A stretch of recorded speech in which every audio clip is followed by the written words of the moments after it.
Assalamualaikum, halo balik lagi bareng Nubi Gadget. Ini dia smartphone baru lagi dari Samsung, Galaxy A02. Nah, yang ini masuk kategori budget entry level. Lebih murah dari saudaranya A02s dengan harga 1,5 juta rupiah aja. Bisa lebih murah lagi kalau ngikutin flash sale yang ada di websitenya Samsung atau official store-nya di Shopee. Dengan harga segitu, kira-kira Samsung bisa kasih apa aja ya? Tanpa basa-basi, yuk langsung aja kita bahas. Oke, pertama kali ngelihat desain cover belakang dari Galaxy A02 ini kesannya unik. Untuk varian warna grey ini nggak cuma punya motif garis timbul diagonal di sepanjang bodinya, tapi juga ada bintik-bintik putih kecil. Bebas mau diinterpretasikan sebagai apa.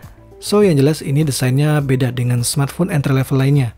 Sebenarnya ada satu varian warna lain, yaitu warna hitam, yang nggak ada bintik-bintiknya, polosan aja. Jadi kalau mau kelihatan lebih simple, alternatifnya bisa pilih varian warna selain ini. Untuk layarnya berukuran 6,5 inch, resolusinya SD+, punya notch yang disebut sebagai Infinity V Display, dan pakai panel PLS LCD yang bagus kualitasnya. Hampir nggak ada yang namanya light bleeding di bagian pinggir layar. Soal desain layar memang nggak perlu dibahas panjang lebar ya, karena memang tampilannya mainstream banget. Cuma yang ngebedain udah pasti adalah desain bagian belakangnya, yang umumnya udah jadi satu signature sebuah smartphone, supaya tetap bisa kelihatan beda dengan HP lain. Secara dimensi, feelingnya juga nggak beda jauh dengan smartphone budget entry level lainnya. Ya, mungkin terkesan sedikit bulky atau mengotak.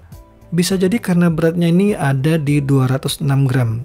Iya, agak berat, namun sekaligus juga berasa mantap di tangan.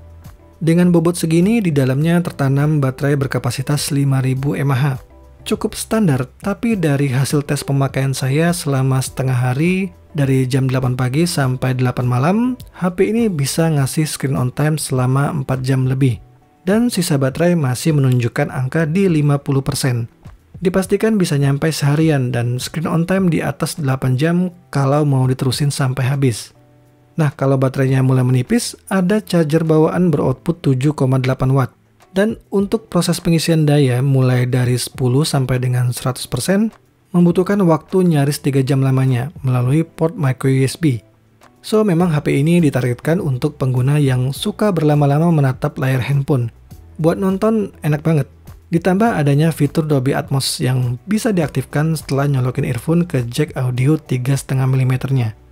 Well, sebagai smartphone entry level terendah yang posisinya berada di bawah Galaxy A02s, saat ini Galaxy A02 hanya menyediakan satu varian storage, yaitu 32GB dengan RAM sebesar 3GB. Sisa media penyimpanan yang bisa digunakan ada di sekitar 22GB, dan sistemnya sendiri memakan space sebesar 7,8GB. Ini dalam kondisi belum update atau download aplikasi apapun. Mengingat lagi, karena ini adalah basic smartphone dengan segala keterbatasannya, saya memutuskan untuk menginstal aplikasi versi Lite, seperti Facebook Lite, Twitter Lite, dan lain-lain yang banyak tersedia di Play Store. Rata-rata aplikasi populer ada kok versi Lite-nya, jadi lebih ringan dan nggak makan banyak ruang storage di handphone. Faktanya Samsung sendiri sebenarnya menyertakan aplikasi browser bawaannya dalam versi Lite. Kalau storage-nya kerasa kurang, masih ada slot microSD maksimum 1TB, plus SIM tray yang bisa menampung 2 kartu sekaligus. Oke, bagian yang mungkin kurang disukai para pecinta spek adalah SoC-nya. MediaTek MT6739 dengan skor Antutu Benchmark di angka 50 ribuan. Iya, performanya memang kurang begitu bersaing, tapi Samsung udah ngebuktiin dengan menggunakan SoC ini, ternyata masih bisa ngasih daya tahan baterai yang bagus, seperti di pembahasan baterai di awal video ini. Jadi nggak bagus dong buat gaming. Jujur HP ini kayaknya sih memang bukan ditujukan untuk aktivitas gaming. Ya mungkin sekedar game-game ringan masih bisa lah, karena kalau dipaksain main game berat, udah pasti akan ada frame drop. Jadi harap maklum. Bagian lain yang perlu dimaklumi adalah absennya beberapa sensor dan hanya menyisakan accelerometer dan proximity. Meskipun di sini sensor cahayanya juga ikutan absen, ternyata fitur adaptive brightness-nya masih bisa dipakai loh. Caranya dengan memanfaatkan kamera depan untuk mengambil foto sewaktu ngidupin layar sebagai sumber analisa pengaturan tingkat pencahayaannya. Di sektor kamera, Galaxy A02 punya kamera selfie 5MP dan 2 buah kamera di bagian belakang, yaitu kamera utama beresolusi 13MP dan kamera makro 2MP. HP ini memang nggak punya mode foto macam-macam, jadi cuma ada mode foto dan video. Untungnya untuk video masih bisa merekam di 1080p 30fps, baik untuk kamera depan atau belakang, tanpa disertai stabilisasi. Untuk fotonya, asal kondisi pencahayaannya bagus, hasilnya lumayan oke kok. Tips dari saya, hindari ngefoto objek menghadap sumber cahaya, karena HP ini belum disertai fitur SDR.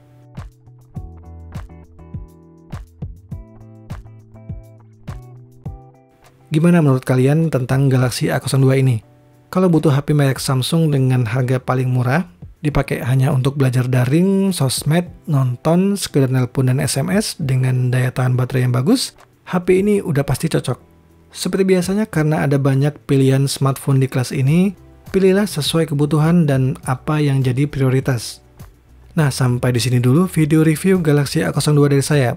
Kalau suka silahkan like dan share ke teman-teman kalian. Subscribe juga channel ini untuk terus mendapatkan video-video menarik seputar gadget lainnya. Terima kasih udah nonton, semoga bermanfaat dan wassalamualaikum.